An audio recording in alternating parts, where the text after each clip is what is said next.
নমস্কার। আজকে একটি খুব গুরুত্বপূর্ণ টোটকাকে নিয়ে আলোচনা করব, একটি গুরুত্বপূর্ণ প্রতিকারকে নিয়ে আলোচনা করব, একটি গুরুত্বপূর্ণ বিষয়ের সলিউশনকে নিয়ে আলোচনা করব। অবশ্যই থাম্বনেল দেখে হয়তো আপনারা বুঝেই গেছেন যে সমস্ত ছেলে বা মেয়েদের বিবাহের ক্ষেত্রে দেরি হচ্ছে বা বিবাহ হতেই চাইছে না, বারবার তারা বিবাহের চেষ্টা করছে, হয়তো এক দুজনের দেখাশোনাও হচ্ছে, কিন্তু কোনো না কোনোভাবে কেটে যাচ্ছে। তো এই ক্ষেত্রে একটি এমন টোটকা রয়েছে, সেই টোটকাটি যদি করতে পারেন তাহলে কিন্তু বিবাহ হবেই। তবে টোটকাটি কিন্তু একটুখানি কিছু কিছু মানুষের জন্য একটু কঠিন হতে পারে এবং অনেক মানুষের জন্য টোটকাটি হয়তো ঠিকই আছে বা সহজই হবে। তো টোটকাটি খুব ভালো কাজ দেয়, কিন্তু যদি আপনি করতে পারেন তাহলে পরে 100%-এ বলে দেবো যে আপনার বিবাহ হবেই। তবে একটা কথা মাথায় রাখতে হবে, বিবাহের বাধা বা বিবাহ না হতে চাওয়ার পেছনে অনেক রকম অ্যাস্ট্রোলজিক্যাল কারণ হয়। যদি আপনার সপ্তম ভাবটি বিভিন্ন অশুভ গ্রহের দ্বারা প্রভাবিত হয়ে থাকে, একসঙ্গে অনেকগুলো অশুভ গ্রহর যদি প্রভাব ওই সপ্তম ভাবের ওপরে গিয়ে পড়ে, বা সপ্তম ভাবে যদি মঙ্গলের মতো গ্রহ, শনির মতো গ্রহ, বৃহস্পতির মতো গ্রহ অনেক সময় কিন্তু বিবাহ লেট করায়। আজকের যে টোটকাটি বলবো এটা হচ্ছে বিবাহিত জীবনের সমস্যার টোটকা নয়, সমস্যার সমাধান করার জন্য টোটকা নয়, যাদের বিয়ে হচ্ছে না তাদের বিয়ে যাতে হয়ে যায় সেইটা করার জন্য টোটকা। অত্যন্ত গুরুত্বপূর্ণ টোটকা, এবং যদি আপনি করতে পারেন এই টোটকার কিন্তু যথেষ্ট ভালো রেজাল্ট রয়েছে।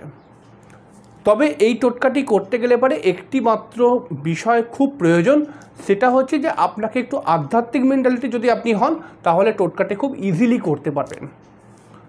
তাহলে পরে খাতা কলম নিয়ে আপনারা অবশ্যই রেডি হয়ে যান, টোটকাটি অবশ্যই লিখে রাখুন, স্টেপ বাই স্টেপ প্রত্যেকটি বিষয়কে লিখুন, এবং যে কথা আমি বলবো সেই প্রত্যেকটি কথা বা প্রত্যেকটি বিষয়কে কিন্তু মাথায় রেখে টোটকাটি করবেন, কোনো জায়গাটা মিস করবেন না। তো টোটকাটি করতে গেলে পরে কী করতে হবে, খুব সহজ উপায়। একটি সোমবার, শুক্লপক্ষের সোমবার থেকে পরপর 7টি সোমবার এই টোটকাটি করতে হবে। টোটকাটি করার জন্য বিশেষ কিছু নিয়ম নেই।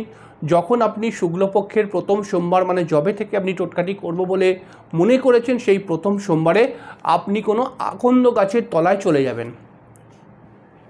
আকন্দ গাছ হয়তো আপনারা সবাই চেনেন, শিব ঠাকুরের খুব প্রিয় ফুল আকন্দ ফুল। আকন্দ ফুলের মালা মহাদেবকে বা ভোলেনাথকে বা শিবকে পরানো হয়, তাহলে আকন্দ গাছটি হয়তো আপনারা চেনেন। আকন্দ গাছ দু রকমের হয়, একটা সাদা আকন্দ আর একটা হচ্ছে অনেকটা বেগুনি কালারের আকন্দটা হয়, মানে বেগুনি হোয়াইট মিশিয়ে যে কালারটা আসে, একটু ধূসর কালারের আকন্দটা হয়। ওই আকন্দ গাছের তলায়, যে কোনো আকন্দ গাছের তলায়, আপনি সাদা আকন্দ গাছের তলায় যেতে পারেন অথবা ওই বেগুনি বা ধূসর আকন্দ গাছের তলায়ও যেতে পারেন। গিয়ে আপনি আকন্দ গাছকে ধূপ দীপ জ্বালাবেন, জ্বালিয়ে আকন্দ গাছের কাছে প্রার্থনা করবেন যে আমার বিবাহটা যেন তাড়াতাড়ি হয়ে যায়, আমার বিবাহের সমস্ত বাধা যেন কেটে যায়। এইবার একটা প্রার্থনা করে ফেললেন। এর পরবর্তী সময়ে আপনি কি করবেন, আপনি সোজাসুজি একটি শিবের প্রতিষ্ঠিত শিবের মন্দিরে চলে আসবেন। আকন্দ গাছ থেকে আপনি টোটাল 8টা পাতা ছিঁড়বেন, বড় বড় পাতা, ছোট ছোট ছিঁড়বেন না, একটুখানি এরকম সাইজের পাতাগুলো ছিঁড়বেন, এরকম টাইপের পাতা 8খানা ছিঁড়বেন। এবং ওই আকন্দ গাছে যেন অবশ্যই ফুল হয়, তাহলে পরে ওই আকন্দ গাছের ফুল নিয়ে 108টা ওই আকন্দের ফুল নিয়ে লাস্টে মালা বানাতে হবে, বলে দেবো আমি। তাহলে আকন্দ গাছের পাতা নিয়ে চলে আসলেন, পাতাটা নিয়ে চলে এসে আপনি শিবের মন্দিরে চলে যান। শিবের মন্দিরে গিয়ে ভোলেনাথকে পুজো দিন, ভোলেনাথকে যেমন করে আপনি পুজো করেন সেরকমভাবেই পুজো দিন এবং নিজের মনস্কামনাটি জানান। এইবার যেই সোমবারে আপনি এইটা করছেন, এই টোটকাটি করছেন, সেই সোমবার, প্রত্যেকটি সোমবারই আপনাকে করতে হবে এবং প্রত্যেকটি সোমবারই আপনাকে নিরামিষ খেতে হবে, এটা কিন্তু মাথায় রাখবেন। যতটা পারবেন এই যে টোটকা করার সময় নিরামিষ, শুদ্ধভাবে নিরামিষ আহারটা করবেন এবং যতটা পারবেন নুন না খাওয়ার চেষ্টা করবেন। যদি তরকারিতে নুন দিতে হয় সন্দক লবণ কিন্তু অবশ্যই দেবেন। এবার যে আকন্দ পাতাটা নিয়ে এসেছিলাম, সেই আকন্দ পাতাটি 8খানা নিয়ে এসেছিলাম, 8খানা পাতার মধ্যে 7খানি পাতা দিয়ে একটা গোল আকন্দ পাতা দিয়ে থালার মতো বানান। আকন্দ পাতাগুলোকে পরপর রাখলে পরে একটা থালার মতো হয়ে যাবে, ওই থালাটার মধ্যে আপনি কিন্তু খাবেন। আর একটি আকন্দ গাছের পাতা বেঁচে থাকবে, ওই আকন্দ গাছের পাতার মধ্যে আপনি কিন্তু নিজের নাম, গোত্র এবং কী কারণে এইটি করছেন এটা কিন্তু অবশ্যই লিখে রাখুন, লিখে ভোলেনাথের মাথায় চড়িয়ে দিন। এইবারে কি করবেন, এইবারে দেখবেন এইবারে এরকম করে করছেন এবং ওই আকন্দ গাছ থেকে যেখান থেকে পাতা কিনে এনেছিলেন, পাতা তুলে এনেছিলেন, এটাও কিন্তু পরের বারেও আবার ওরকমই করবেন।